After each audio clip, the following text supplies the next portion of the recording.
Pozdrav svima, samo što imam kameru. Pozdrav svima ovako da odmah na početku svima čestitam sretnu novu godinu, sve najbolje. Neka vam se ispune sve želje i sve što želite, sve svašta.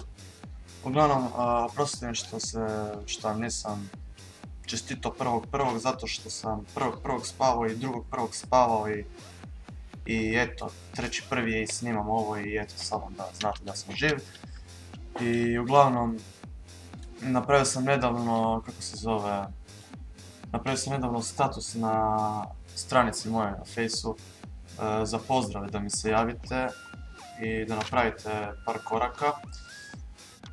Od svih 100 ljudi, 101 koliko vas ima na stranici, to je napravio samo jedan i zato respekt ide Gabrielu Diviću i pozdrav njemu. A šta još? Da, trebam pozdraviti i Alice, Anselmo i Aleksu, sad ne mogu naći prezime, uglavnom. Imate pozdrav. Šta još? U tijeku je, šta je u tijeku?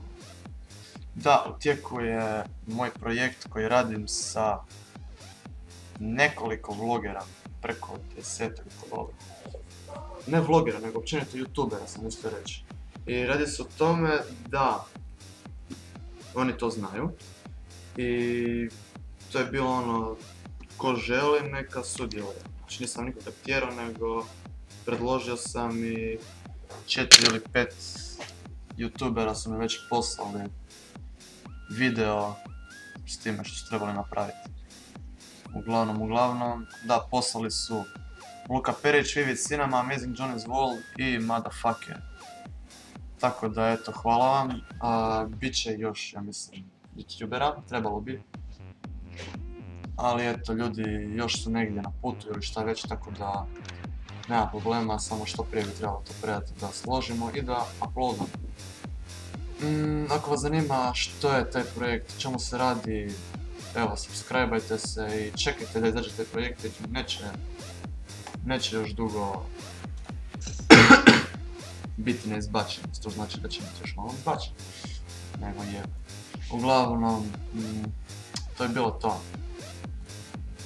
Da. I sad ću malo češće baciti vidjeti tako to je, nema više šta raditi. Tako da vidimo se u sljedećem videu, subscribeajte se, lajkajte, ako vam se sviđa ovaj video normalno lajkajte, ostavite komentar, podijelite video, posjetite me na Facebooku, Twitteru, ne znam ako imam još nešto, idite mi na kanal pa vidite sa strane, a do tada se vidimo i uživajte. Pozdrav, čao!